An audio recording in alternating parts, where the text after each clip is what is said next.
2023년 마지막 날이기도 하고요. 마지막 주일이기도 합니다. 저도 올해 이제 마지막을 보내면서 청년 사역을 마무리하면서 1년 동안 청년들과 어떤 말씀을 나눴는지를 한번 이렇게 쭉 봤어요. 하나님께서 우리 청년들에게 주신 말씀이 무엇이었는지, 혹시 내가 그 말씀을 그대로 전하지 못하고 내가 하고 싶은 얘기 한 거 아닌가? 내가 그러진 않았나? 기억을 좀 더듬어 보면서 몇몇 순간은 하나님께 좀 죄송스럽기도 했고, 또 몇몇 순간은 그 말씀을 듣고 하나님 앞에 반응했던 가족 모임에서 풍성한 은혜를 나누었던 일들이 떠오르기도 했었습니다. 2023년에 제가 부족함이 참 많지만 그래도 두 가지 정도를 중심에 두고 사역하려고 힘썼습니다. 하나는 예배이고요, 하나는 신방입니다. 이번 주도 원래 신방이 하나 있었는데 저기 신방하실 분이 저기 계신데 취소가 되었죠. 제가 장례가 갑자기 나가지고 12월까지도 열심히 신방했고, 그래도 여기서 못 뵌 분들이 몇 분 계신데, 그리고 예배 잘 드리려고 많이 노력했어요. 다른 것보다 제가 뭐 특별히 벌린 일은 리더십 캠프 한번 했던 거 제외하면 나머지 시간은 예배 잘 드리려고 노력했어요. 특별히 저에게 맡겨진 사명이잖아요. 설교 준비 잘 하는 거. 한 해 동안 설교 준비 잘 하려고 애썼고, 하나님께서 우리 청년들에게 주시는 말씀 놓치지 않고 받은 그대로 잘 전하려고 노력해 왔는데, 우리 청년분들은 네? 저 부르신 거 아니죠? 네. 노력해 왔는데 아직 질문 안 나왔는데 혹시 제 설교문 보셨나요? 답변을 벌써 하셨나? 여러분들 혹시 올해 1년 동안 기억에 남는 말씀이 있으신가요?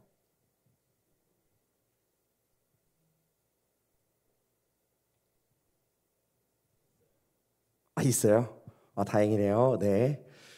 한 분은 있는데 여기 한 지금 50분 정도 와 계신 것 같은데 1년 동안 들은 말씀 중에 기억나는 게 잘 없으시면 제가 하나님 볼 면목이 좀 없거든요. 뭐 그래도 하나쯤은 있으시죠? 네, 아직 오래 안 갔으니까 오늘 말씀을 기억하셔도 돼요. 네. 근데 여러분, 여기서 중요한 건요, 여러분 올해 기억나는 말씀이 있냐고 물어봤을 때 여러분 제 설교가 기억날 필요는 없어요. 왜냐하면 말씀은 사실 설교는 아니거든요. 설교는 하나님의 말씀을 제가 풀어서 알려드리고 선포하는 거고요. 말씀이 기억나냐고 할 때 그 말씀은 하나님의 말씀, 즉 성경 말씀, 여러분 심령 가운데 새겨진 하나님의 성경에 그 말씀이 있는지를 여쭤보는 겁니다. 교회는 설교 듣는 곳이 아니고요, 하나님의 말씀을 선포하고 그걸 듣고 살아내는 곳이거든요. 그래서 저는 사실 청년 예배에서 여러분들과 마지막 설교를 준비해야겠다라는 거를 한 2주 전쯤 알게 되었고, 그걸 알게 되고 나서 사실 별로 고민하지 않았어요. 오늘 이곳이 마지막 선포라는 예감이 든 순간 하나님께서 저에게 주시는 감동이 있었습니다. 올해 예배 설교를 제가 준비할 때도 항상 성경 말씀을 있는 그대로 잘 풀어서 알려드려야겠다. 그리고 청년들의 눈높이에 맞게 전달하려고 애써 왔었고, 여기서 신방하신 분들은 다 아시겠지만 신방할 때 제가 항상 물어봤습니다. 여러분이 만난 하나님은 어떤 분인가요? 여러분의 신앙 고백은 뭔가요? 라고 물어봤을 때 개인적인 경험이나 내가 받은 감동은 잘 기억하는데, 그 감동을 주었던 하나님의 말씀, 성경 말씀은 그리 많지 않았던 것이 사실이에요. 좀 감사하면서도 아쉽기도 했습니다. 하나님에 대해서 알고 있지만 하나님이 알려주신 하나님이 아니라 내가 생각하는 하나님에 가까웠기 때문이에요. 여러분, 사람을 알려면, 그 사람을 정확하게 파악하려면 그 사람의 말과 행동과 생각을 봐야 됩니다. 내 생각대로 그 사람을 그려내면 그건 그 사람이 아니죠. 그 사람에 대해 오해하게 됩니다. 여러분, 제가 하나 물어볼게요. 신요셉 목사는 어떤 사람이에요? 제가 목사는 표현했으니까 이제 목사란 대답은 못해요. 신요셉 목사는 어떤 사람이에요? 네, 감사합니다. 마지막이라고 그래도 이렇게 격려와 위로를 주셔서. 네, 아까 기억난다고는 네. 여러분, 제가 이 질문을 했을 때 여러분이 뭐가 생각나셨어요? 제가 했던 말들, 제가 했던 행동들, 제가 얘기한 생각들이 떠오르시죠? 만약에 제가 신유셉 목사는 어떤 사람이에요? 라고 했을 때 아무도 대답 안 했어요. 제가 여기 설교문에도 써놨는데 이렇게는 아무도 대답 안 해요. 만약에 이 자리에서 제가 여기 진짜 이렇게 썼는데 신유셉 목사는 잘생겼어요. 맞아요. 이런 반응이잖아요. 왜냐? 그건 누구 생각이에요? 그건 자기 생각이죠. 왜냐? 그건 자기 생각이고 실제는 어디 있어요? 여기 있잖아요. 여러분, 진짜는 내 생각에 있는 게 아니라 그 사람에 대한 진짜는 그 사람에게 있습니다. 하나님에 대해서도 마찬가지예요. 내가 기억하는 하나님은 잊혀지기도 쉽고요, 오해하기도 쉽습니다. 내가 생각한 하나님은 이래라는 것들은요, 그렇게 내가 믿고 살았는데 정작 하나님이 자기 자신을 계시하신 말씀을 봤더니 하나님이 안 그래요. 그럼 어떡하나요? 하나님은요, 성경 말씀으로서 자기를 계시하고 알려주셨기 때문에 우리는 하나님의 삶이자 생각이자 음성인 그 성경 말씀을 우리 신앙의 근간으로 삼을 때 진짜 신앙생활을 할 수 있고 진짜 건강한 신앙 공동체, 참된 교회를 세워 나갈 수 있습니다. 저는 우리 올해 청년들과 함께 했던 시간이 너무너무 좋았지만 마지막에 꼭 이것만큼은 전해야 합니다, 하나님, 한다면 우리 청년들의 신앙의 근간에, 우리 청년 공동체인 새벽 이슬 청년의 근간에, 뭐 올해 여름 수련회 좋았지? 좋았어. 몽골 선교도 좋았지? 좋았어. 어떤 거 프로그램 너무 좋았어.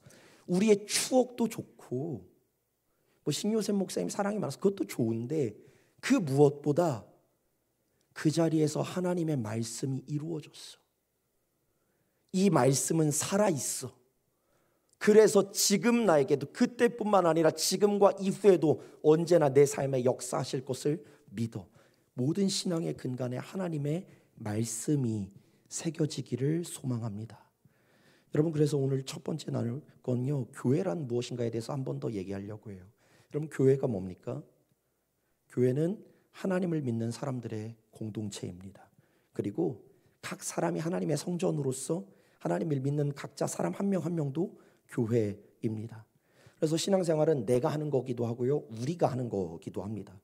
그러다 보니까 교회가 무엇인지를 정확히 알면 내 신앙의 바닥을 잘 다질 수도 있고요, 동시에 교회의 근간, 우리 새벽 이슬 청년회의 근간을 잘 세울 수도 있습니다. 그리고 이 교회에 대해서 성경은 우리가 참 익숙하지만 많은 것을 말해주진 않습니다. 특히 예수님은 복음서에서, 마태복음에서만 2번 교회를 언급합니다. 한 번은 좀 지나가면서 언급한 느낌이고요, 마지막 한 번이 오늘 우리가 읽은 성경 말씀이에요. 사실 언급한 횟수가 적은 만큼 교회의 핵심은 아주 단순하면서도 중요합니다. 오늘 말씀에서 베드로가 예수님의 퀴즈를 맞추자 예수님이 베드로를 칭찬하면서 이름도 바꿔주시고 교회에 대해서 언급을 한번 하세요. 오늘 18절 말씀, 교회란 어떤 것인지 18절 말씀 우리 앞에 한번 띄워주시면 같이 읽어보도록 하겠습니다. 18절 말씀 앞에 화면 보시고 같이 한번 읽어볼까요? 시작. 또 내가 내게 이르노니 너는 베드로라. 내가 이 반석 위에 내 교회를 세우리니 음부의 권세가 이기지 못하리라.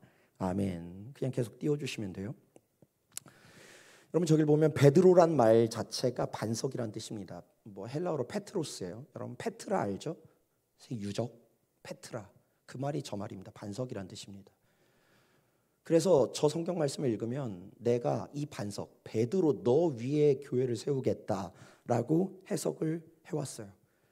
사실 엄청난 복이죠. 예수님께서 베드로 너 위에 교회를 세울 거야. 그래서 실제 초기 기독교에서는 베드로를 초대 교황으로 세우고 교회의 기틀을 다져 나가기도 했어요. 그런데 오늘 이 말씀을 좀 자세히 보셔야 돼요. 예수님께서 이 반석 위에 뭘 세운다고 하세요? 그쵸, 교회. 근데 그 교회 앞에 한 글자가 있어요. 내 교회입니다. 여러분, 교회 누구 거예요? 베드로 거예요? 아닙니다. 교회는 예수님 겁니다. 교회는 베드로의 교회가 아니라, 뭐 그럴 리도 없지만 신요셉의 교회가 아니라, 신요셉의 새벽 이슬 청년회가 아니라, 혹은 우리 죄송해요, 뭐 올해도 회장이지만 내년에도 회장님이니까 정다현 회장님의 새벽 이슬 청년회가 아니라 예수님의 교회고 예수님의 청년회입니다. 예수님은 내 교회를 세운다고 하십니다. 그 교회를 세우는 것도 내가 세운다라고 합니다. 즉 예수님이 교회의 중심이라는 겁니다. 뭐 틀린 말 아니죠? 틀린 말 아니에요. 그런데 우리의 현실을 한번 볼까요? 여러분, 우리 새벽이슬 청년회 1년 동안 열심히 하나님 말씀 듣고 찬양하고 선교도 하고 수련도 갔다 왔습니다. 교회의 중심이 예수님이라고 당연히 생각하는데 우리가 만나고 보게 되는 교회는 실제로 어떤가요? 제가 이 얘기는 전에도 한번 한 적 있지만 우리는 교회를 보통 시스템이라고 생각하기가 쉽습니다. 예배, 양육, 중보기도, 찬양, 선교, 교회학교, 청년, 성경 공부 이런 게 잘 갖추어지면 좋은 교회. 그렇지 못하면 나쁜 교회는 아니죠. 좀 미진한 교회, 부족한 교회, 아직 미약한 교회라고 생각하고 더 좋은 교회를 찾아갑니다. 뭔가 좀 이상하지 않아요? 좋은 교회가 반대가 미약한 교회가 아닌데 미약한 교회를 보면 더 좋은 교회를 찾아서 더 잘 갖춰진 교회를 찾아서 가요. 왜? 그 시스템이 교회라고 생각하니까요. 여러분, 진짜 좋은 교회가 뭐예요? 뭐 아무리 많아도 예수님 없으면 거긴 교회가 아닐 겁니다. 근데 뭐 하나 내세울 것 없어도 예수님이 계시면 그곳은 교회입니다. 왜? 교회의 중심은 예수님이기 때문입니다. 여러분, 신요셉 목사가 중심에 있으면요, 신요셉 뜻대로 하고 신요셉 마음대로 흘러가는 곳은 교회가 아닙니다. 그건 제 사기업이겠죠. 제 집이거나. 예수님이 중심이 될 때야말로 비로소 그곳을 교회라고 할 수 있습니다. 시스템의 교회의 중심이 아니듯이요, 사람도 교회의 중심일 수 없습니다. 저를 예시로 들었지만 저만 그럴까요? 아니죠. 그 누구도 신앙생활의 중심일 수도 교회의 중심일 수도 없습니다. 그런데 보통 교회는 어때요? 중요한 사람, 열심히 하는 사람, 많이 사랑하는 사람이 떠난다 라고 하면은 위기다. 별로 그렇게 생각 안 하시죠? 우리 청년들은 예수님이 중심에 계시니까 신요셉 목사 떠나지만 뭐 좋네 하실 수 있죠? 예수님이 중심에 계시니까. 근데 우리는 어때요? 야, 쟤 요새 무슨 일 있대, 어렵대 하면은 교회 중요한 사람이 그렇게 흔들리면은 위기라고 생각합니다. 근데 이상하지 않아요? 이상해야 돼요. 그 사람이 흔들려서 교회가 흔들릴 거면 교회의 중심은 예수님이 아니죠. 그 사람일 겁니다. 여러분, 어쩌면 그때까지는 교회를 세워간 게 아닐지도 몰라요. 그 사람의 탑을 세운 거죠. 그런 교회는 사람의 문제로 흔들릴 수밖에 없습니다. 여러분, 좋은 사람일 때만 그럴까요? 아니요. 마음에 안 드는 사람 때문에도 그럴 수 있어요. 나랑 잘 안 맞는 사람이 있어요. 사실 뭐 서로 안 맞는 거죠. 뭐 나랑 잘 안 맞는 게 어디 있어요. 서로 안 맞는 거지. 근데 그럴 때 어떻게 해요? 야, 교회가 왜 이래? 교회란 곳이 왜 이래? 여긴 나랑 잘 안 맞는 것 같아. 여긴 교회 아닌 것 같아. 이렇게 교회에 불만을 품을 수 있습니다. 있습니다. 그런데 그 중심엔 누가 있는 거예요? 내가 있는 거죠. 내 기준에 여긴 교회가 아니야. 내 기준에 이 교회는 좋은 교회가 아니야. 당연히 아니죠. 내 기준이니까. 그럼 내 기준대로 내 중심대로 할 거면요, 거긴 내 방이어야 돼요. 교회는요, 내가 중심일 수 없습니다. 그래서 오늘 말씀 다 읽진 않았는데 사실 오늘 말씀의 끝에 가면은 예수님이 딱 이 말로 이 문단을 마무리 지으세요. 나를 따라오려거든 자기 십자가를 지고 자기를 부인하고 자기 십자가를 지고 나를 따를 것이니라가 이 말씀의 끝부분이에요. 자기 십자가를 지라는 건요, 주님 내 앞에 있는 고난이 있습니다, 이게 아니에요. 고난도 맞지만 자기라는 십자가인 겁니다. 내가 십자가인 거예요. 나한테는 내가 나를 이겨야 되는 거예요. 나를 버려야 되고. 왜냐? 교회 중심은 내가 아니거든요. 내 생각과 경험과 지혜가 아니거든요. 어떤 문제, 트러블, 이슈를 만났을 때 내 생각, 내 경험을 따라가는 게 아니라 하나님께서는 이럴 때 어떻게 하셨지? 하나님 중심이 되는 게 진짜 교회일 겁니다. 여러분, 나쁜 일만 해도 그럴까요? 아니에요. 좋은 일에 대해서도 우리가 오해할 수 있어요. 교회에서 좋은 일들, 좋은 감정, 좋은 추억 많이 있을 수 있죠. 그런데 그거 세상에서도 똑같이 줄 수 있습니다. 더 즐거운 추억들 많이 만들 수 있습니다. 이번 여름 수련회 좋았어, 즐거웠어. 그래서요. 즐거움이 중심이 되고 추억이 중심이 되면요, 나쁜 일 하나에 무너지는 교회가 되어버립니다. 좋은 일이 더 이상 생기지 않으면 교회가 아니라고 생각하게 됩니다. 그러면 핍박받고 박해받은 초대교회는 뭡니까? 거긴 교회 아니었을까요? 아니죠. 여러분, 교회의 핵심은요, 시스템도 아니고요, 좋은 사람도 아니고요, 좋은 추억도 아니고요, 더더욱이 나는 아닙니다. 그런 교회는요, 금방 무너집니다. 그래서 교회를 반석에 비유해서 하신 말씀이 누가복음에 한 번 더 나오는데, 반석 위에 세운 교회와 모래 위에 세운 교회를 얘기합니다. 예수 그리스도 중심으로 세운 교회는 흔들리지 않지만 다른 것 중심 위에 교회를 세워나가기 시작하면요, 그 공동체는 지금 아무리 좋아 보여도 금세 흔들립니다. 사람 하나로 흔들립니다. 왜? 그 사람 중심이었으니까. 내 생각 중심이었으니까. 교회는요, 언제나 예수님 중심으로 세워져야 합니다. 우리의 신앙도 예수님 중심으로 세워져야 합니다.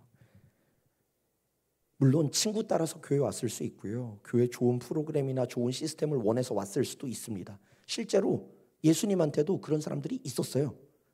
내 친구예요, 예수님 와서 데려오기도 하고요. 예수님이 오병이어 딱 해주자 사람들이 막 몰려옵니다. 왜? 밥 얻어먹으려고. 좋아요. 그럴 수 있습니다. 얼마든지. 그런데 예수님께서는 언제나 그렇게 찾아온 사람들을 친구 곁에 두시고 먹을 것 옆에만 세워두시지 않았습니다. 그들에게 꼭 물어보셨어요. 나를 따르겠느냐? 친구 따라왔지만, 기적 따라왔지만 결국에는 예수님이 물어보십니다. 나를 따르겠느냐라고 물어보세요. 여러분, 그러면 우리는 어떻게 예수님 중심의 신앙, 예수님 중심의 교회를 세워나갈 수 있을까? 그냥 맞는 말이죠. 근데 좀 막막할 수도 있어요. 예수님 좋은 분인 거 알고 중심이 돼야 한다는 거 알겠어. 그래서 그렇게 사는 게 어떤 건데요? 예수님이 이미 아시고요, 그래서 우리한테 준비해 주셨습니다. 뭘 준비해 주셨어요? 성경 말씀을 준비해 주셨습니다. 예수님의 말씀, 생각, 삶과 모든 지혜가 담긴 것이 성경입니다. 요한복음 1장을 보면 예수님께서는 말씀으로서 하나님과 태초부터 함께 하셨다라고 증거합니다. 여러분, 성경은요, 단순히 좋은 글도 아니고요, 경전인 것도 아닙니다. 우리를 향해 알려주시는 하나님의 말씀과 생각과 행동이 담겨 있는 것입니다. 제가 아까 저에 대해서 얘기했잖아요. 저를 알려면 어떻게 해야 돼요? 저의 말과 생각과 행동을 떠올려 보시겠죠. 내가 생각하는, 내가 상상하는 하나님이 아니라 하나님 그 자체를 바라봐야 하듯이 우리는 예수님 중심으로 내 신앙을, 예수님 중심으로 우리 교회를, 예수님 중심으로 우리 청년회를 세워가시려면요, 말씀을 많이 보셔야 됩니다. 말씀을 통해 참 하나님의 계시를 아셔야 합니다. 나의 이런 상황인데 하나님은 어떻게 말씀하실까? 우리의 이런 문제 앞에서 하나님은 어떻게 인도하실까? 모든 신앙의 순간에, 삶의 순간에 말씀이 나의 근본이 되게 하고 우리 청년회의 근본이 되게 해야 합니다. 그래서 문제가 생기면은 물론 사람이니까 상심하죠. 낙심합니다. 어렵기도 합니다. 막막하기도 할 수 있습니다. 그것까지는 어쩔 수 없어요. 그런데 그 다음이 중요합니다. 그렇게 계속 있을 거냐? 예수님 중심으로 돌아갈 거냐? 그래서 예수님은 나는 막막하지만 예수님은 어떻게 하실까? 나는 낙심했지만 하나님은 어떻게 인도하실까? 말씀을 보자. 기도해 보자. 말씀은 하나님의 계시를 내가 보고 읽는 것이고 기도는 그 하나님께 직접 대화를 요청하는 것입니다.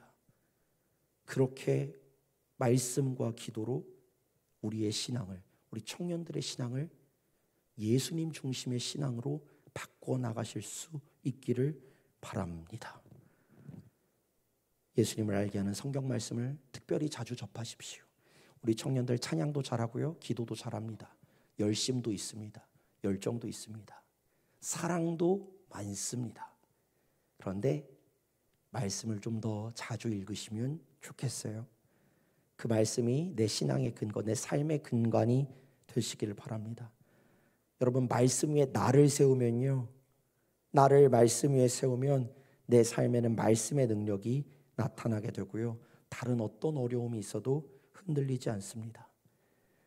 사람은 흔들릴 수 있고 사건은 일어날 수 있어도 교회의 중심인 예수님께서 든든히 계시기 때문입니다. 말씀을 맺습니다. 여러분, 저는 사실 처음에는 군교회 두 번째 부대 교회를 떠날 때 마지막 설교는 사랑받은 교회, 사랑 주는 교회였어요. 저는 그때까지만 해도 교회에는 사랑이 있으면 된다고 생각했습니다. 뭐 지금도 틀린 말은 아닙니다. 그래서 사랑하려고 무지 애를 썼어요. 그런데 나중에서야 알게 됐어요. 교회에는 내 사랑이 중심이 돼서는 안 된다는 걸 알게 됐어요. 그냥 사랑이 아니라 그 사랑이 어디서부터 왔느냐가 되게 중요하더라고요. 내 사랑은 금방 흔들리고 금방 식고 금방 소진이 됩니다. 신요셉 목사가 한 사랑은 1년이면 끝납니다. 그 사랑으로 사역했으면 1년짜리밖에 안 됩니다. 교회에는 그냥 사랑도 아니고 내 사랑도 아니고 예수님의 사랑이 필요하더라고요. 예수님의 사랑이 중심이 되어야 했습니다. 예수님의 사랑이 있기 때문에 나도 사랑할 수 있고, 예수님이 중심이 되면 사람은 흔들릴지라도, 사건은 발생할지라도 교회는 굳건히 그 낙심과 절망의 폭풍우를 헤치고 나아가더라고요. 그래서 제가 여러분 말씀 노트 마지막에 이렇게 적어봤어요. 여러분들에게 이게 얼마나 의미 있는 말이 될지는 모르겠습니다. 근데 저는 이 말씀을 잘 새겨보면 좋겠어요. 여러분, 문제가 없는 그리스도인이나 문제 없는 교회는 없습니다. 이슈나 트러블은 언제나 발생합니다. 다만 흔들리지 않는 그리스도인, 흔들리지 않는 교회는 있습니다. 예수님이 중심에 계시기 때문입니다. 내가 중심이 되면 나 하나로 흔들립니다. 좋은 사람이 중심이 되면 좋은 사람 하나로 흔들립니다. 시스템이 중심이 되면 그 시스템을 파고든 오류 때문에 흔들립니다. 그런데 예수님이 중심이 되면 문제는 있을지언정 흔들리지 않을 수 있습니다. 2023년 한 해 함께 하면서 어떤 기억과 사랑이 여러분들 가운데 남아 계시다면 그 중심에 있는 사랑의 사건이 아니라 그 중심에 있는 예수 그리스도를 기억하시고 언제나 예수님이 중심이 되는 신앙, 말씀이 중심이 되는 우리 새벽에 있을 청년회를 세워나가실 수 있기를, 말씀 위에 선 교회가 되실 수 있기를 간절히 축원합니다.